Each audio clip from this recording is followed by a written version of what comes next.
Yes, am I live? Yes, so hello my dear students, welcome back to my class. Myself Saloni Singh और हम करने जा रहे हैं chapter number 9 coordination compound. After so many days we are live here. Yes, come on. Let's see how many students are there. Romal is there, Soham is there, Anurag is there, Ishan is there, Anita is there, Komal Pari is there, Zishan is there. क्या बात है. Good morning to all of you. It's okay, it is good afternoon, but we have met after so long. Yes, my dear students, good morning to all of you. Good morning, good morning. Write your targets quickly in the comment section. अरे वाह, क्या बात है. मैंने शुरुआत की थी बच्चों से 95 प्लस लिखवाने की. अब तुम में से जितने भी हैं सबके सब 99 प्लस मारते हो. हाँ, मतलब 3-4 चैप्टर करने के बाद कंपटीशन आपका इतना बढ़ गया है ना. मतलब सब 100 लाने वाले. क्या बात है. मन, सोहम, दीक्षित, अरे वाह क्या बात है. Bishmita is there, Anamika is there. Size हुआ कि नहीं. इसमें बहुत आपको प्रैक्टिस की जरूरत पड़ेगी. Yes, litti chokha, how are you बच्चा. चलिए तो शुरू करते हैं. अब भाई मैंने आपको इंट्रोडक्शन से स्टार्ट करना है कि कोऑर्डिनेशन कंपाउंड आपने रियल लाइफ में कहीं देखे भी हैं या नहीं, और भाई इनको पढ़ना क्यों है हमें. मैम हमें तो नहीं पढ़ना, क्यों जबरदस्ती पढ़ाना है. ठीक है, डीएनएफ पढ़ा दिया. नहीं, डीएनएफ बाकी है. डीएनएफ एंड कोऑर्डिनेशन यही बाकी है. So don't worry, we will finish it on time. Shubh Maurya, good morning, hello dear. Yes, so what I was saying is, बच्चों आपको अच्छे से पता है कि आपकी बॉडी में क्या है. ब्लड के अंदर क्या है, हीमोग्लोबिन. और हीमोग्लोबिन के बिना आप कोई भी प्रोसेस बॉडी में कैरी आउट नहीं कर सकते. तो बात कर लीजिए चाहे हीमोग्लोबिन की, या बात कर लीजिए प्लांट्स के अंदर जो ग्रीन कलर का पिगमेंट है क्लोरोफिल की, या फिर आप बात कर लीजिए बच्चों और किसकी बात करोगे, विटामिन B12 की. कितने लोगों को विटामिन B12 के इंजेक्शन लगे हैं, जरा फटाफट बता दो. या फिर you have heard about the injections of B12. Let me know in the comment section. Zeeshan, Shabana, Shubh, Soham, Romil, जल्दी बताइए. किसी ने नहीं लगवाए. Very good, very good. आगे फ्यूचर में लगवाओगे, मुझे पूरा भरोसा है. अगर आप वेजिटेरियन हो तो जिंदगी में एक बार B12 का आपको एक बार तो पड़ता ही है डॉक्टर से कि भाई B12 के इंजेक्शंस लगाने हैं आपको. कोई दिक्कत नहीं है. चलिए, तो ये जितने भी कंपाउंड्स की बात कर रही हूँ, चाहे मैं हीमोग्लोबिन की बात करूँ, चाहे मैं क्लोरोफिल की बात करूँ, चाहे विटामिन B12 की बात करूँ बच्चों, ये सब के सब कोऑर्डिनेशन कंपाउंड है. आपको इनके सिर्फ सेंट्रल मेटल एटम के बारे में पता है. बायो वाले बच्चों को ये पता है. बायो वाले यस, ये प्रॉब्लम आ रही है. जो भी टीम है उसको बता देते हैं कि बहुत सारे बच्चे एप्लीकेशन खोल ही नहीं पा रहे हैं. ठीक है, तो I think they should talk directly to them. Okay, देखिए वेजिटेरियन डाइट में आपको B12 मिलना थोड़ा सा डिफिकल्ट होता है. इस वजह से B12 की डेफिशिएंसी आती है, और जॉइंट पेन और आपके फीट में अक्सर ऐसा पेन आपको पता चलता है. ठीक है, तो उसके लिए आपको सीधी सी बात है क्या करना पड़ेगा, B12 के इंजेक्शन लेने पड़ेंगे. एकदम तरबूज जैसा होता है, उसका कलर एकदम ऐसा लगता है वाटरमेलन का जूस ले रहे हो आप, लेकिन इंजेक्ट करते वक्त एकदम नानी याद आ जाती है ना. चलिए कोई बात नहीं. अब मेरी बात ध्यान से सुनो. ये जितने भी कॉम्प्लेक्स की बात कर रही हूँ, विटामिन B12 की बात कर रही हूँ, तो उसका सेंट्रल मेटल एटम कोबाल्ट होता है. वैसे ही अगर मैं हीमोग्लोबिन की बात कर रही हूँ तो उसका सेंट्रल मेटल एटम कौन सा होता है, आयन. वैसे ही अगर मैं क्लोरोफिल की बात कर रही हूँ तो उसका सेंट्रल मेटल एटम क्या होता है बच्चा, मैग्नीशियम. तो क्यों हम सिर्फ सेंट्रल मेटल एटम की बात कर रहे हैं, उसके आजू बाजू कौन है ना. तो यही सारी चीजें समझना है. ये सब कोऑर्डिनेशन कंपाउंड है. और अगर ये इतने इंपॉर्टेंट मॉलिक्यूल्स है हमारी बॉडी के, तो इनकी केमिस्ट्री तो हमें पता होनी चाहिए, क्योंकि इनके बिना तो लाइफ में सर्वाइवल पॉसिबल ही नहीं है. Can you imagine life without chlorophyll बच्चा. Who will make food for us, what we will eat, tell me फटाफट. कोई पॉसिबिलिटी नहीं है. बिना क्लोरोफिल के लाइफ पॉसिबल नहीं है, बिना हीमोग्लोबिन के लाइफ पॉसिबल नहीं है, बिना विटामिन B12 के आपके बहुत सारे वाइटल फंक्शनिंग पॉसिबल नहीं है. तो हम ये कह सकते हैं कि कोऑर्डिनेशन कंपाउंड की केमिस्ट्री पता होना बहुत जरूरी है. ठीक है, अब इससे पहले कि हम चैप्टर स्टार्ट करें बच्चों, आपको यहाँ पे दिखाई दे रहा है एडिशन कंपाउंड. नाम से क्या समझ में आता है, समथिंग वी आर एडिंग. किनको ऐड कर रहे हो, तो भाई ऑलरेडी एग्जिस्टिंग जो मॉलिक्यूल्स होते हैं, जो ऑलरेडी स्टेबल हैं, फिर भी हम उन्हें एक डेफिनेट प्रोपोर्शन में कंबाइन कर रहे हैं. For example KCl individually stable होता है, MgCl2 इंडिविजुअली स्टेबल होता है, वाटर इंडिविजुअली स्टेबल होता है. तो ये कुछ स्टेबल कंपाउंड्स जब एक डेफिनेट प्रोपोर्शन में कंबाइन होते हैं और फिर एक अगेन नया स्टेबल कंपाउंड बनाते हैं, then that is known as addition compound. For example यहाँ पे आपके पास है KCl MgCl2 क्या बनाएगा? KCl.MgCl2 बच्चा, इसको बोलते हैं कैर्नेलाइट. ठीक है, कैर्नेलाइट कहा जाता है. अभी नेक्स्ट देखो, K2SO4 है, एल्यूमिनियम सल्फेट है, 24H2O है, इसको लिखेंगे आप K2SO4.Al2SO4 इसको प्यार से कहा जाता है आपके घर में ए फिट करी, इधर आ, पानी को प्योरीफाई करके जा. तो भाई ये क्या हो गया आपका? पोटैश एलम, है ना? वाटर प्यूरिफिकेशन में यूज होता है, you know that. Yes, very good. अब नीचे वाला देखिए, ये अगर आपकी स्कूल खुल जाती है ना बच्चों, तो ये इसका नाम तो आप बड़ा मतलब कितनी बार सुनोगे मैं बता भी नहीं सकती. इसको प्यार से बुलाया जाता है मोहर सॉल्ट, है ना? देखो फॉर्मूला देखो, NH4(FeSO4.6H2O. इसको कहा जाता है अमोनियम फेरस सल्फेट और इसका घर का नाम है बच्चों मोहर सॉल्ट. क्या नाम है इसका? मोहर सॉल्ट. Yes, okay. तो जितनों ने भी प्रैक्टिकल किया है अभी तक, टाइट्रेशन परफॉर्म किया है, उन बच्चों को यहाँ पर पता होगा कि ये जो मॉलिक्यूल्स, ये स्पेशली ये वाला तो उन्हें पता ही होगा कि भाई मोहर सॉल्ट क्या होता है, कैसा दिखता है. यस, किसी को पता है? H2 is necessary to add in all addition reaction. Not necessary Ishaan, हर केस में पॉसिबल, हर केस में जरूरी नहीं है. ये तो कुछ ऐसे एग्जाम्पल है जिसके अंदर ऑलरेडी वाटर मॉलिक्यूल था. ओके, चलिए, बहुत ही बढ़िया. तो भाई क्वेश्चन ये आता है कि हमारे एडिशन कंपाउंड कितने टाइप के होते हैं बच्चों? 2 टाइप के होते हैं. आपके एडिशन कंपाउंड को आप फर्दर 2 कैटेगरी में क्लासिफाई कर सकते हो. पहला डबल सॉल्ट एंड दूसरा कोऑर्डिनेशन कंपाउंड. अब भाई मैं बता रही हूँ, मैंने जब 12th की एग्जाम दी थी और मेरा जब प्रैक्टिकल हुआ था, तो मुझसे मेरी टीचर ने वाइवा में पता है क्या पूछा था? What is the difference between double salt and coordination compound. दोनों क्या है बच्चा? दोनों एक एडिशन कंपाउंड है. यहाँ पे जितने भी आपको कंपाउंड्स दिख रहे हैं ना, सब आयोनाइज होकर अपने रिस्पेक्टिव आयंस में ब्रेक होंगे. KCl है तो K+Cl- बनाएगा, MgCl2 है तो ये Mg2+ एंड 2Cl- बनाएगा बच्चों. वाटर है तो अपना H+NOH- आयन बनाएगा. यानी जो डबल सॉल्ट होते हैं वो सॉलिड स्टेट में तो स्टेबल होते हैं, लेकिन जैसे ही पानी में डालोगे अपने रंग दिखा देंगे. K+Cl- MgCl जिनसे भी बने हैं वो सब के सब आयोनाइज हो जाएंगे. समझ गए ना? ठीक है, ये डबल सॉल्ट की बात हो गई. लेकिन वहीं पे अगर आप कोऑर्डिनेशन कंपाउंड की बात करते हैं ना बच्चों, और कोऑर्डिनेशन कंपाउंड को या कॉम्प्लेक्स कंपाउंड को हमेशा हम ये स्क्वायर ब्रैकेट में रिप्रेजेंट करते हैं. ये स्क्वायर ब्रैकेट देख रहे हैं आप? तो इस स्क्वायर ब्रैकेट के अंदर जितनी भी स्पीशीज होंगी वो कभी भी वाटर या एक्वस फेज में जाने के बाद आयोनाइज नहीं होती हैं. कायदे से इसे देखें तो कॉपर और अमोनिया मिलके ये कॉम्प्लेक्स बना रहे हैं. आयोनाइज होने के बाद इसको Cu2+ और अमोनिया के मॉलिक्यूल्स देने चाहिए, बट ये देता नहीं है. They retain their identity in solid as well as dissolved state. That is considered as coordination compound. Yes, of course, ऐसा जरूरी नहीं है कि कोऑर्डिनेशन कंपाउंड में सारी की सारी चीजें कोऑर्डिनेशन स्फीयर के अंदर ही हो.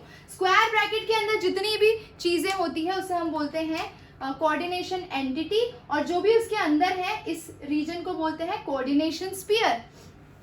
हो सकता है कोई आयन यहाँ पे बाहर भी प्रेजेंट हो.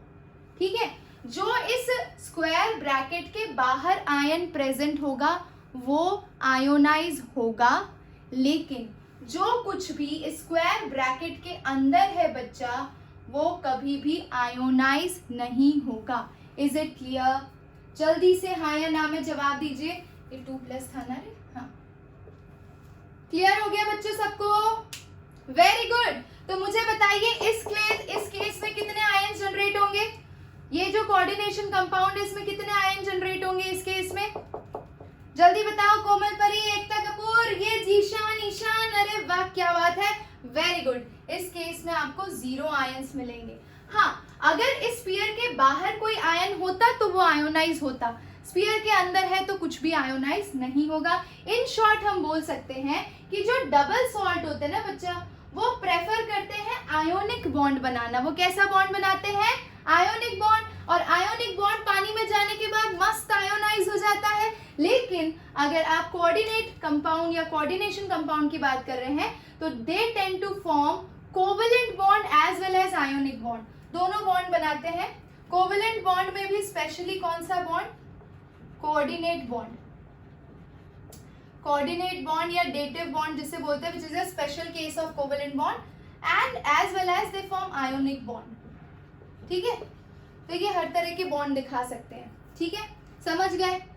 Double salt and coordination compound में अगर तुम्हारे टीचर ने या किसी ने भी अब कोई भी क्वेश्चन पूछा तो अब आपको कोई डाउट रह गया है, आप अच्छे से एक्सप्लेन कर पाएंगे?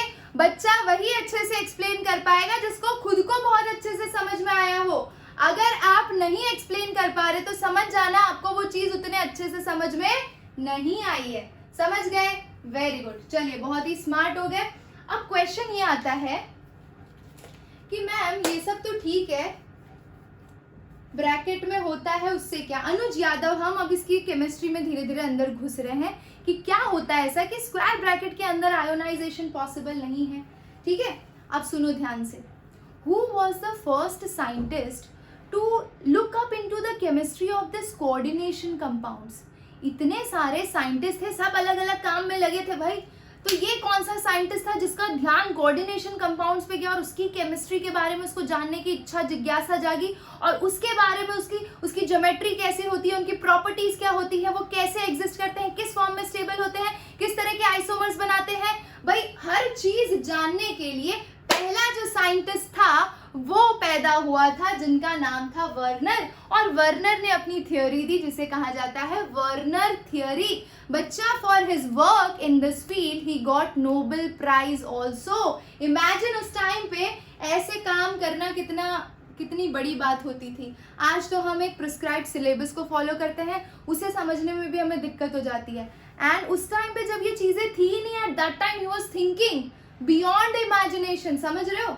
तो that is a very big thing and for that sake he got Nobel prize also. Okay, अब ध्यान से सुनो। वर्नर के हिसाब से हम कुछ पॉइंट्स ऐसे सीखेंगे जहां से हमें अभी सबसे पहला मुद्दा क्या क्लियर होना चाहिए आपका, कि प्राइमरी वैलेंसी क्या होती है और सेकेंडरी वैलेंसी क्या होती है। अब तक आपने सिर्फ वैलेंसी पढ़ी थी।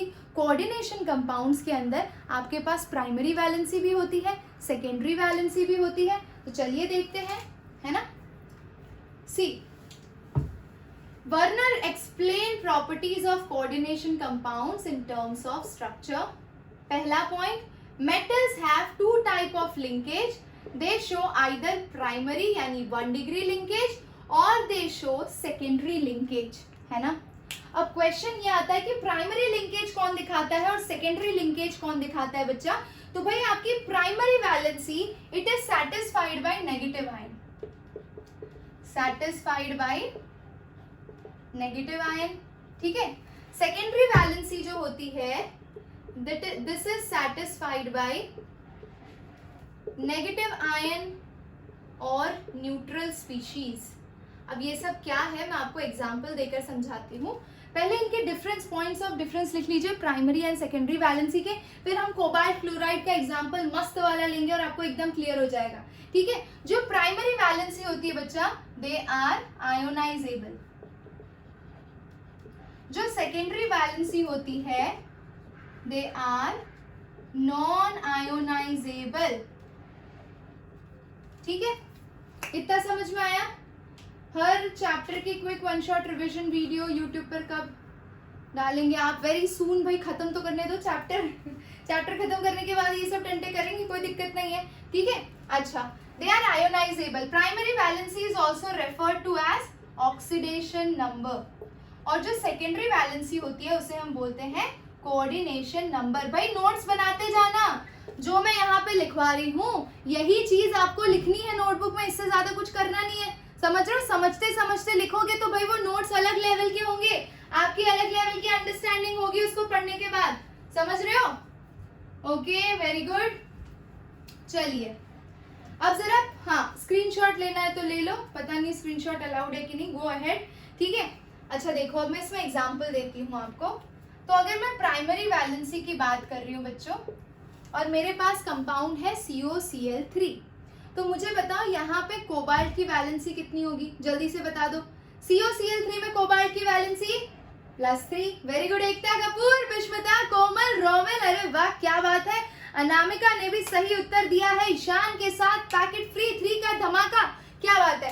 तो भाई ये COCl3 के अंदर वैलेंसी आपको +3 दिखाई दे रही है कोबाल्ट की, वो हो गई उसकी प्राइमरी वैलेंसी। क्योंकि इस COCl3 को जब आप पानी में टपकाएंगे तो ये कितने आयंस देगा, क्लोराइड के 3 आयंस देगा ना, 3Cl- देगा और एक CO3+ देगा, करेक्ट, यानी कि ये आयोनाइजेबल है, yes correct, very good very good very good. अच्छा अब इसी के अंदर मैं दूसरा एग्जांपल लेने जा रही हूं।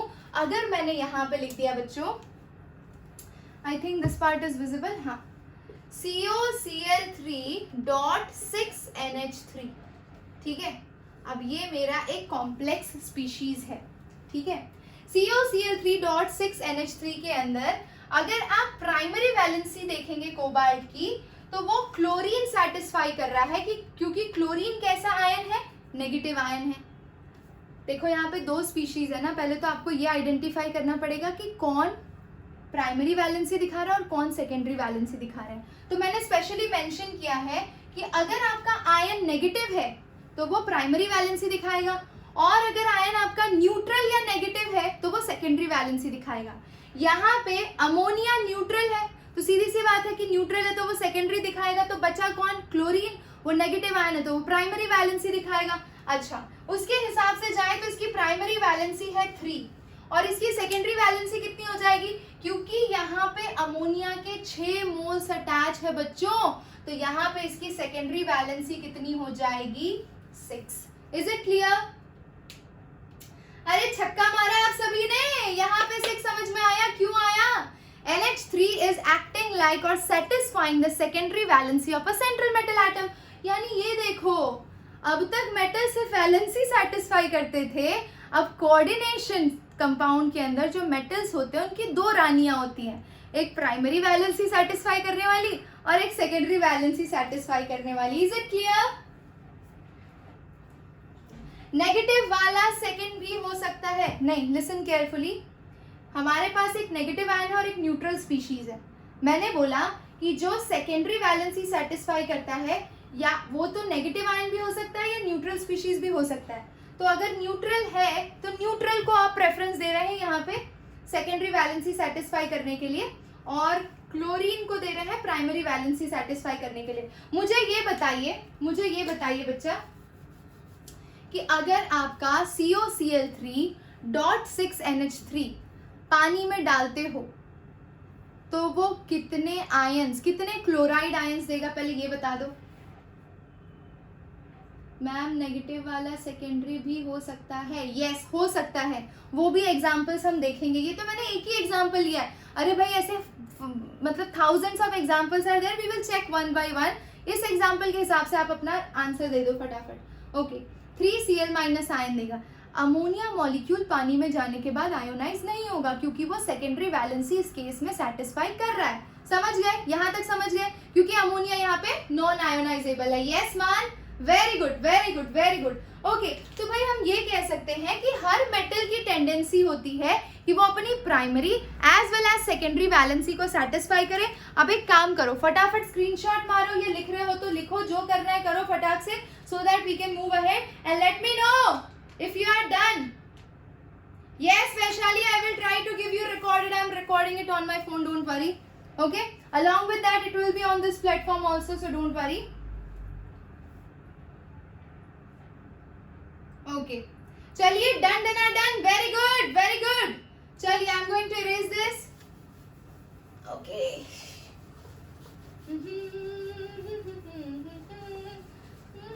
अभी सिर्फ बेसिक टर्म समझ रहे हो, अभी तो हम अंदर घुसे ही नहीं है इसके। अभी अगर अंदर घुस गए तो समझ जाना, मैम आपको कोऑर्डिनेशन नंबर निकालना सिखाने लगेगी, इसका IUPAC सिखाने लगेगी। अभी तो हम सिर्फ इंट्रोडक्शन कर रहे हैं, It will take 1 or 2 lectures to move through the introduction and then we can go for IUPAC nomenclature, then coordination number कैसे निकालना है, सारी चीजें करेंगे, सब सीखेंगे, टेंशन मत लो बिल्कुल भी, ठीक है। अच्छा देखो, जब आप COCl3 6H2O की बात कर रहे हो, 6NH3 की बात कर रहे हो बच्चा, ठीक है। अब किसी ना किसी तरह से ये सारे के सारे प्राइमरी और सेकेंडरी वैलेंसी सेटिस्फाई करने वाले जितने भी आयंस हैं उनका कोई एक प्रॉपर ज्योमेट्री तो होगा ना, 3 डायमेंशनल स्पेस में वो अरेंज तो होंगे ना। तो भाई 3 डायमेंशनल स्पेस में जो उनका ज्योमेट्रिकल अरेंजमेंट होता है बच्चों, geometrical, I thought you will say let's move to the next slide Shubh Maurya, okay no problem. So pay attention here, मैं क्या बोल रही थी आपको कि भाई इनका जो स्पैटियल अरेंजमेंट होगा जिसे बोलेंगे coordination polyhedra. Yes, many of you are facing problem. So, जो भी देख रहा है, please listen to the problems of students and kindly try to rectify it, please. Okay. So this spatial arrangement of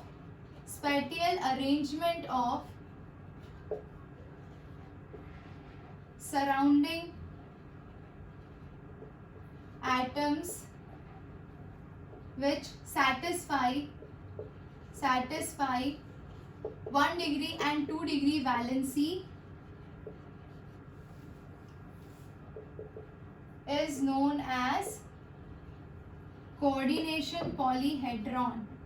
Coordination polyhedra या hadron जो भी लिखना चाहो, ठीक है। तो 3 डायमेंशनल अरेंजमेंट का आई थॉट यू, ओके चलिए बहुत ही बढ़िया।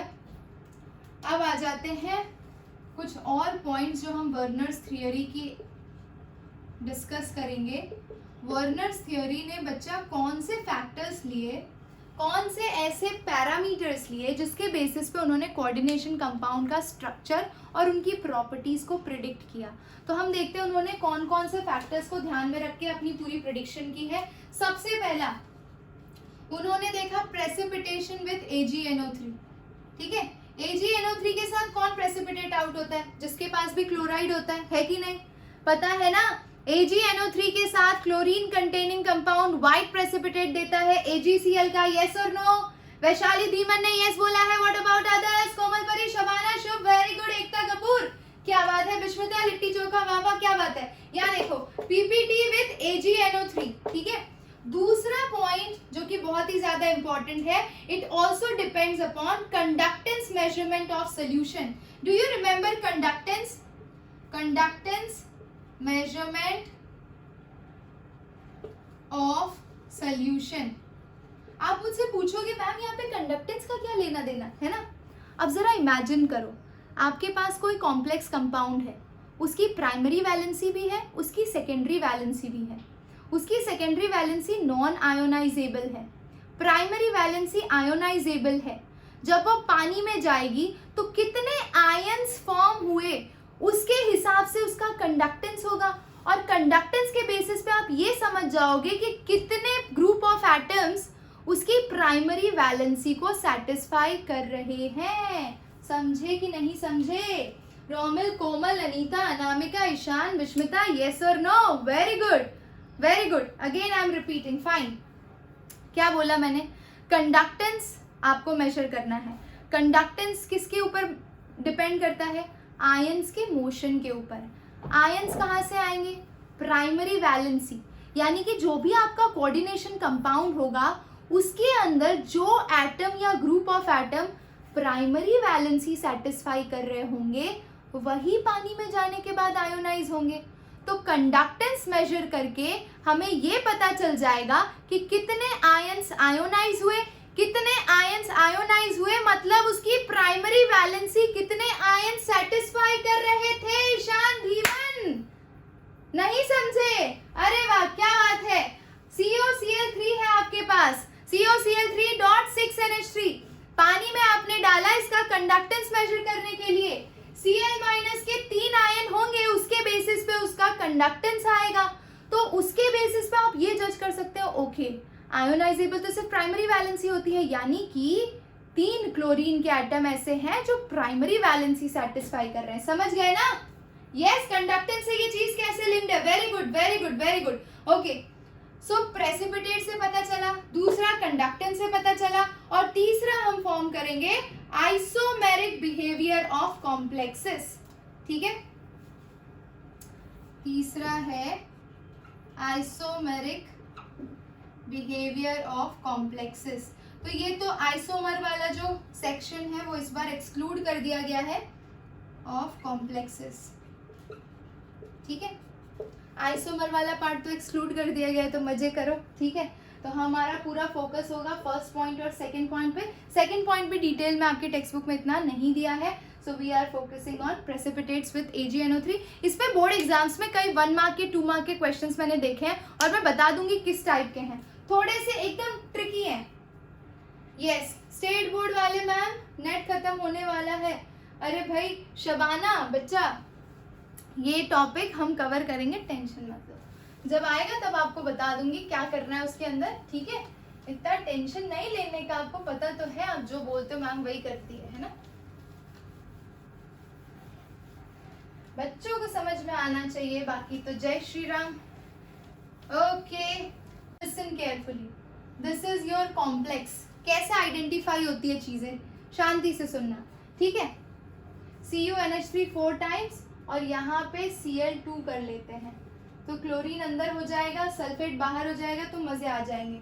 ठीक है, अब देखो ध्यान से, इस केस के अंदर अगर आप कॉपर की बात करें, ठीक है, कायदे से नॉर्मल सॉल्ट होता है CuCl2। ध्यान से सुनिएगा, कायदे से अगर नॉर्मल सॉल्ट होता आपका CuCl2 और आप सॉल्ट एनालिसिस कर रहे हैं और आपको कॉपर पता करना है कि ये कॉपर मेटल ही है, तो आप क्या करते हो? उसका कंफर्मेटरी टेस्ट करते हो कि नहीं करते हो? करते हो ना। तो मुझे ये बताओ, क्या मैं इस कॉम्प्लेक्स में सॉल्ट एनालिसिस का कंफर्मेटरी टेस्ट करके प्रोडक्ट प्रिडिक्ट कर सकती हूँ? जल्दी बताओ, क्या मैं इस कॉम्प्लेक्स में कॉपर का कंफर्मेटरी टेस्ट करके ये प्रिडिक्ट कर सकती हूँ कि उसके अंदर कॉपर प्रेजेंट है? अरे रे रे रे, क्या बात है, तुम लोग गलत आंसर देते हो तो ऐसे एकदम दिल गार्डन गार्डन हो जाता है। अरे नालायकों, जब कॉपर फ्री ही नहीं है, आयन फॉर्म में है ही नहीं, तो वो टेस्ट देगा कहाँ से? इस स्फीयर के अंदर किसी की भी एंट्री रेस्ट्रिक्टेड है। तो भाई अगर कॉपर को किसी के साथ रिएक्ट करना है या फिर तुम कंफर्मेटरी टेस्ट कर रहे हो, तो कोई प्रेसिपिटेट फॉर्म में प्रोडक्ट तो मिलना चाहिए ना, और उसके लिए इसे रिएक्शन करना पड़ेगा ना। रिएक्शन के लिए उसके पास आयोनिक फॉर्म होना चाहिए ना, पर ये तो आयोनाइज ही नहीं होगा ना, तो क्या ये Cu2+ का टेस्ट देगा बच्चों? नहीं देगा, यही तो समझा रही हूँ, समझे? Very good very good. अब देखो इसके अंदर मुझे, अब चलो जल्दी जल्दी बता दो, इसके अंदर सेकेंडरी वैलेंसी कौन सेटिस्फाई कर रहा है? चलो हटाओ, क्लोरीन को हटाओ, मुझे बताओ इसके अंदर सेकेंडरी वैलेंसी कौन सेटिस्फाई कर रहा है? अमोनिया सेटिस्फाई कर रहा है या सल्फेट सेटिस्फाई कर रहा है? बताओ जल्दी से, इसमें कौन सा आयोनाइजेबल है, कौन सा नॉन आयोनाइजेबल? पहले ये बताओ, विच इज आयोनाइजेबल, NH3 या फिर SO4? क्या बात है, स्मार्ट हो गए रे तुम लोग। तो SO4 अगर आयोनाइजेबल है तो वो क्या हो गई आपकी? Primary valency. यस और नो? Very good. और ये क्या हो गई आपकी? Secondary valency. तो मैंने आपको कहा था, अब याद करो, अब आपको एकदम क्लियर हो गया होगा कि जो आपकी प्राइमरी वैलेंसी होती है वो नेगेटिव आयन सेटिस्फाई करता है, और जो सेकेंडरी वैलेंसी है वो या तो नेगेटिव या तो न्यूट्रल आयन सेटिस्फाई करता है। अगर वो कोऑर्डिनेशन स्फीयर के अंदर है बच्चा, और अगर वो कोई नेगेटिव आयन भी होता तो भी वो सेकेंडरी वैलेंसी सेटिस्फाई करता। समझ गए? शबाना, एकता, विष्मिता, वैशाली, रोमिल, क्या बात है? अनुराग, अरे वाह, क्या बात है, क्या बात है, सबको समझ में आ रहा है? बहुत ही बढ़िया। अगर समझ में आ रहा है तो अब आपसे एक खतरनाक वाला क्वेश्चन पूछने जा रही हूं मैं। पहले एक टैब्यूलर फॉर्म में आपको एक क्वेश्चन और एक जनरल सा कंडक्टेंस का केस स्टडी है, वो देखेंगे। उसके बाद आपको एक एग्जांपल कराऊंगी, तो ये चीज ध्यान रखना, इसी से रिलेटेड कॉन्सेप्ट होगा, ध्यान से सुनना, ठीक है? देखो ध्यान से, क्वेश्चन ही है, PdCl2 है पैलेडियम क्लोराइड डॉट 4NH3, ठीक है, ये हो गया कॉम्प्लेक्स। अब हमें देखना है कितने मोल्स ऑफ AgCl इसने जनरेट किए, तो वो मैं यहाँ पे लिखूंगी। Moles of AgCl generated when it is treated with AgNO3, ठीक है, okay, when treated with AgNO3। ध्यान से देखियो, क्वेश्चन पूरा ट्विस्ट हो जाएगा, ठीक है। तो यहाँ पे ये 2 मोल जनरेट हुआ है। दूसरा केस ले रही हो, आप पूछोगे मैम आप पूछ क्या रहे हो मजे आएंगे, देखना अभी। निकल क्लोराइड ले लेती हूँ, NiCl2 on 6H2, बड़ा बढ़िया क्वेश्चन है, तो I will take this up. PtCl4 dot 2HCl है, ओके, फिर है COCl3 डॉट 4NH3, और लास्ट है PtCl2 डॉट 2NH3, ठीक है। अब सबके केस में प्रेसिपिटेट दिए हुए हैं, इसके केस में 2, इसके केस में भी 2, इसके केस में 0, इसके केस में 1 और इसके केस में 0 बच्चों। अब क्वेश्चन ये है कि मुझे बताओ what is the secondary valency in each case. ये मैंने तुम्हें क्वेश्चन दे दिया, अब इस क्वेश्चन को देखकर बताओ कि इसमें सेकेंडरी वैलेंसी किसकी कितनी होगी। पहला क्वेश्चन देखते हैं। PdCl2 डॉट 4NH3 AgCl के साथ 2 मोल्स निकले, यानी कि यहाँ पे ये जो 2 क्लोरीन है ये आयोनाइजेबल है, यानी वो प्राइमरी वैलेंसी सेटिस्फाई कर रहे हैं। तो फर्स्ट केस में सेकेंडरी वैलेंसी कितनी होगी? सेकेंडरी वैलेंसी फर्स्ट केस में कितनी होगी? 4। Very good very good very good very good. अच्छा अभी सेकंड केस पर आओ, सेकंड केस पर ध्यान दीजिए, जल्दी करिए। ओके, यहाँ पे NiCl2.6H2O है, ठीक है, 2 क्लोरीन आयोनाइजेबल, तो बचा हमारे पास 6 वाटर मॉलिक्यूल, तो यहाँ पे सेकेंडरी वैलेंसी 6 है। थर्ड केस पे आओ, थर्ड केस, गलती करने वाले हो तो मुझे बड़े मजे आएंगे। मैंने विद्याकुल पर हैलोअल्केन्स हैलोअरीन्स वीडियो ब्लर हो रहा है, बहुत ज़्यादा लेक्चर देखने में प्रॉब्लम होती है। अच्छा दीपेंद्र सिंह, तो मैं आपको दूसरी प्लेलिस्ट फॉरवर्ड कर दूंगी, send me WhatsApp, okay. Yes, PtCl4.2HCl है। यहाँ पे देखो 0 आयोनाइजेशन हो रहा है बच्चा, 0 आयोनाइजेशन हो रहा है, तो सेकेंडरी वैलेंसी कौन सी होगी? गलत आंसर है ये, क्या बात है, जीशान। अरे जीशान और रोमिल का जवाब सही आ रहा है, बहुत ही बढ़िया।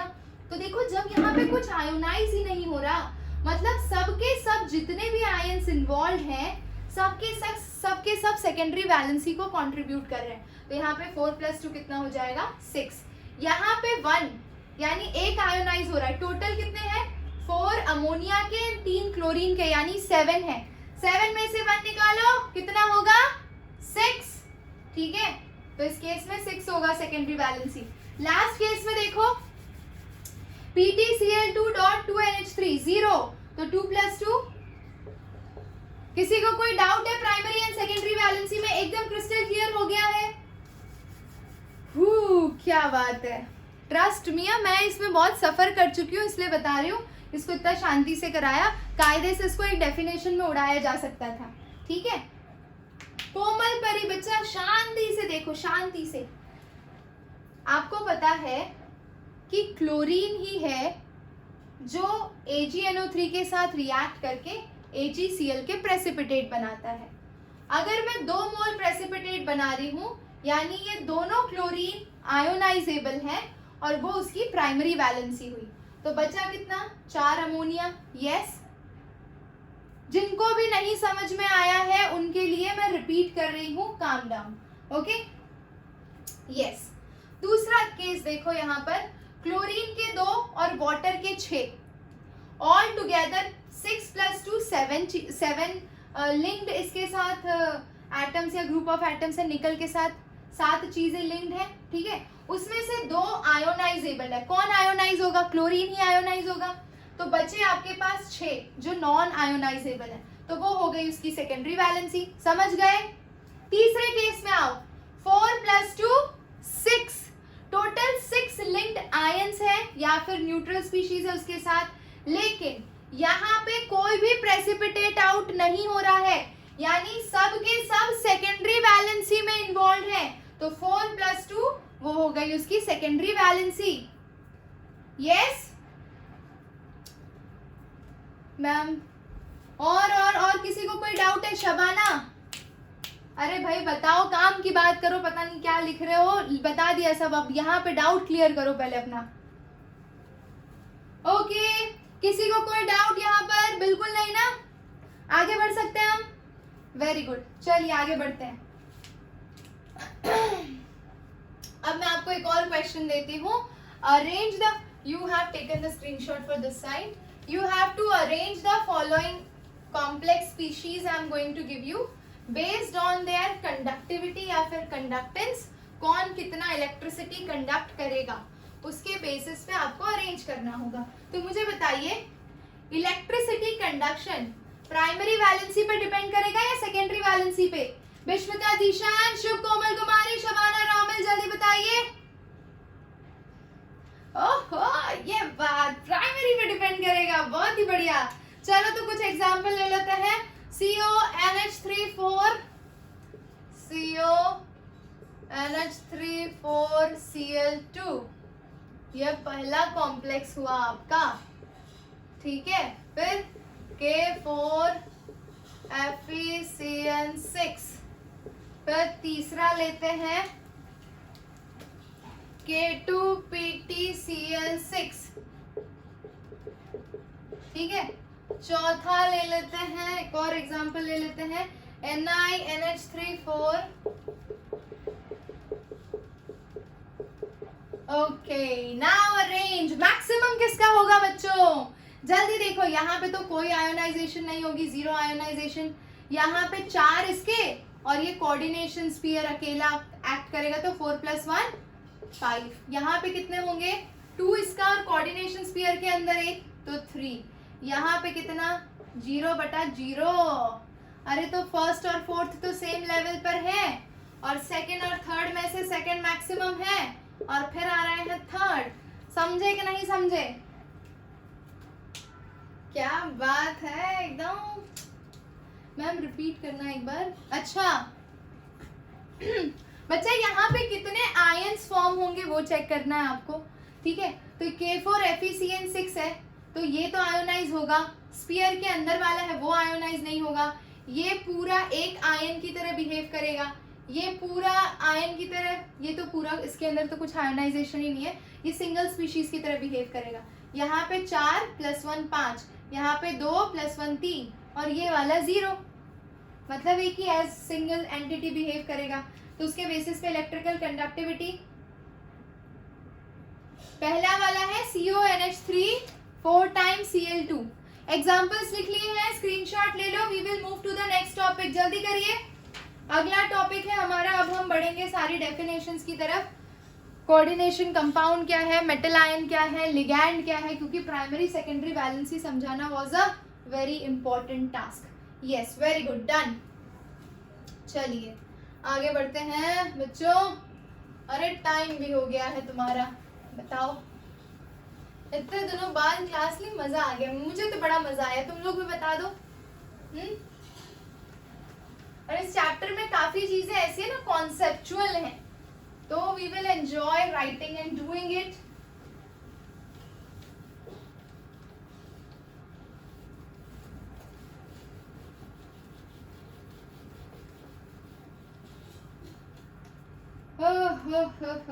बहुत आनंद आया। अरे अनुराग, देखना कहीं आनंद में घुलाटी ना खाने लगो। Feeling comfortable, very good Vaishali.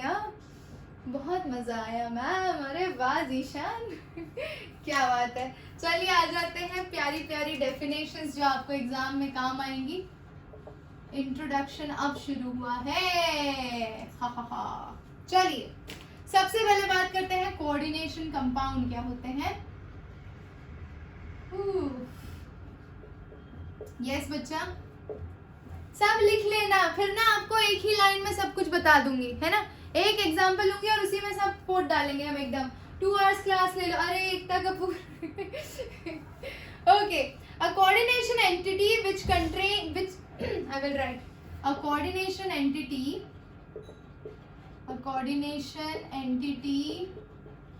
which contain central metal atom, ठीक है। सेंट्रल मेटल एटम तो होता ही है, which is surrounded by किससे सराउंड होता है, कोई बताएगा। सिंपल लैंग्वेज में लिखें तो लिगैंड होता है, लेकिन लिगैंड अब तक हमने डिफाइन नहीं किया है, तो हम उसे लिखेंगे which is surrounded by array of atoms or group of atoms, these atoms and group of atoms are basically ligand, जो इसके सराउंडिंग होते हैं। और आयंस या फिर एनायंस भी हो सकते हैं, जैसे क्लोरीन था, एनायंस और neutral molecules called as ligand, ठीक है। ओके, चलिए देखते हैं, इसका एग्जाम्पल देख लेते हैं। वेरी गुड, ये देखिए आपके पास है कूपर। अरे कूपर हॉस्पिटल नहीं है, ये कॉपर है। NH3 कितने बार है, 4 बार है बच्चों। और आउटसाइड क्या देना है आपको, SO4। अब जरा ध्यान से देखिए यहाँ पर, ये हो गया आपका कोऑर्डिनेशन स्फीयर, है ना। कोऑर्डिनेशन स्फीयर या फिर कोऑर्डिनेशन एंटिटी। ये जो हो गया कॉपर आपका, ये हो गया आपका central metal atom, and this central metal atom is surrounded by ammonia as well as sulfate, my dear students. Okay, so these species are known as ligands. Correct? Any doubt? समझ गए। Ligand वो होते हैं जो surround करते हैं। Ligand की characteristics हम एक एक करके देखेंगे, ठीक है। चलो बहुत ही बढ़िया। अब जरा जब आप कोऑर्डिनेशन कंपाउंड की बात करते हैं तो ये कितने तरह के होते हैं। आपका जो कोऑर्डिनेशन कंपाउंड है, it can be positive, it can be neutral और it can be negative also. जरा देखें, पॉजिटिव, नेगेटिव और न्यूट्रल के एग्जाम्पल हैं, है ना। जो पॉजिटिव होता है उसको कैटायोनिक कॉम्प्लेक्स बोलते हैं, कैटायोनिक कॉम्प्लेक्स। नेगेटिव वाले को आप क्या बोलेंगे बच्चों, anionic complex ma'am. Very good, example लेते हैं सबका, क्या बात है। पॉजिटिव के लिए ले लेते हैं, अरे निकल वाला लिया था ना, NiNH3 6 times 2+। ये देखो, ये पहला एग्जाम्पल लिया आपने। यहाँ पे पूरे कॉम्प्लेक्स के ऊपर +2 चार्ज है, इसीलिए कोऑर्डिनेशन कंपाउंड या तो पॉजिटिवली चार्ज हो सकता है या फिर न्यूट्रल हो सकता है या नेगेटिवली चार्ज हो सकता है। पॉजिटिवली है तो कैटायनिक कॉम्प्लेक्स बोलोगे, अगर वो न्यूट्रल है, न्यूट्रल का एग्जांपल देख लेते हैं, NiCO4। ये न्यूट्रल, अरे अरे अरे मैम क्या कर रहे हो, यहाँ लिखना है मैम, आप भी क्या करते हो, हैं ये लो NiCO4। ओके, और थर्ड केस लेते हैं नेगेटिव वाला, FeCN6 4-। ओके वेरी गुड, तो ये हो गया आपका एनायोनिक कॉम्प्लेक्स, ये हो गया आपका कैटायोनिक कॉम्प्लेक्स और ये हो गया आपका न्यूट्रल। Is it clear? तो तुम लोगों के बेसिक टर्म क्लियर कर रही हो, अभी तक समझ रहे हो। अब देखो, कोई बोले तुम्हें कि डिफाइन सेंट्रल एटम, तो कैसे डिफाइन करोगे मैम? सेंट्रल एटम वो होता है जो सेंटर में होता है। अक्सर बच्चे वाइवा में ऐसा ही आंसर देते हैं, बोलो किसने ऐसा आंसर दिया है आज तक? सेंट्रल मेटल एटम सेंटर में होता है। लिगैंड क्या होता है? जो किसी के साथ लगा हुआ हो वो लिगैंड होता है मैम, है कि नहीं? वेरी गुड एकता, अच्छा कायदे से थोड़ा स्मार्टली अच्छा आंसर दिया है ना। Atom surrounded by ligands. Okay, central metal atom, atoms or ions with fixed number of ions group bounded in a definite geometry. Central atom, it is that atom which is bonded to fixed number of ligands in a definite geometry, correct. ये बात, क्या बात है। चलिए बहुत ही बढ़िया। शुभ मौर्य, अभी तो आपने हमारा रूप देखा ही नहीं है। अभी क्या है ना बच्चा, हम टीचर बन रहे हैं। जब हम बच्चे बनते हैं तो आपको आइडिया भी नहीं है हम क्या क्या बोलते हैं। चलो आ जाओ यहाँ पे, but you know I have to behave like teacher sometime, so I have to do all these things. Okay, yes, come to ligands. Okay, चलिए लिगैंड की बात करते हैं। न्यूट्रल मॉलिक्यूल और ion that bound central atom और ion, ये जो जुड़ा होता है सेंट्रल मेटल एटम के साथ। Species which are bonded to the central metal atom through which bond, बताइए कौन सा बॉन्ड होता है? Of coordination entity. डेटिव लगाया, जोरदार, dative covalent bond. Very good Romal, क्या बात है। चलो बहुत ही बढ़िया। तो ये हो गया भाई आपका नॉर्मल सस्ता सा सब साधारण सी डेफिनेशन। एक काम करो, जोरदार वाला स्क्रीनशॉट मारो, आगे बढ़ते हैं। लिख लिया तो बहुत अच्छी बात है। अब मैं इनको आपको थोड़ा भ्रमण कराऊं। लिगैंड कितने तरह के होते हैं? Ligand can be unidentate, bidentate, polydentate, tetradentate. ये डेंटेट, वो डेंटेट, बहुत सारे डेंटेट कर रहे हैं। जल्दी से स्क्रीनशॉट ले लो, है ना। Okay, very good. तो इसको करते हैं इरेज बच्चों, इरेज।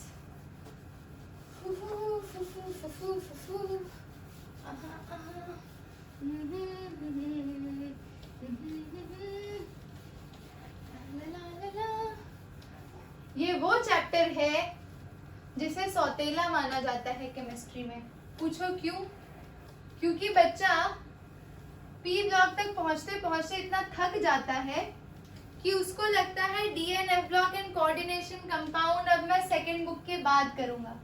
सेकंड बुक को करते करते उसका नवंबर निकल जाता है और फिर उसे एहसास होता है कि ये तो बड़ा सौतेला चैप्टर है, इसको तो मैंने जीवन में नहीं देखा। यस, अरे ऐसा होता है, हर साल का सीन है। तुम लोग बड़े लकी हो कि कोऑर्डिनेशन पहले कर रहे हो। अक्सर बच्चों के साथ यही होता है ना, एंड में कोऑर्डिनेशन कुछ नहीं आता, और खासकर नोमेनक्लेचर, क्योंकि नोमेनक्लेचर का एक क्वेश्चन आ ही जाता है। और बच्चे एक क्वेश्चन के लिए, सिर्फ एक क्वेश्चन के लिए, भले पूरी केमिस्ट्री नहीं आती हो, मैम कोऑर्डिनेशन कंपाउंड नहीं आता, ऐसे करोगे। Okay, thank you so much, पे अटेंशन हियर बच्चों। एग्जाम्पल लेते हैं प्यारे प्यारे लिगैंड्स का। पहले मैं सिंपल लिगैंड्स की बात करूंगी। तो भाई लिगैंड के अंदर the atom which donate electron बच्चों, which donate electron is considered as atom donor, ठीक है। और लिगैंड कैसा बनाता है? डेटिव बॉन्ड बनाता है। डेटिव बॉन्ड या कोऑर्डिनेट बॉन्ड के अंदर एक ही स्पीशीज इलेक्ट्रॉन देता है। तो भाई सेंट्रल मेटल एटम को कौन इलेक्ट्रॉन दे रहा है? मेटल लिगैंड को इलेक्ट्रॉन दे रहा है या लिगैंड मेटल को इलेक्ट्रॉन दे रहा है? जल्दी से बताइए कमेंट सेक्शन में। मेटल लिगैंड को इलेक्ट्रॉन देता है या लिगैंड इलेक्ट्रॉन देता है मेटल को? अरे बताओ, इन्हें रखा क्यों है? अरे वाह, एकता कपूर। एकता कपूर, आपकी नेक्स्ट सीरियल कौन सी आ रही है बच्चा? लिगैंड दे रहा है, ये बात। Very good, very good. तो भाई अब हम आ जाते हैं टाइप्स ऑफ लिगैंड पे।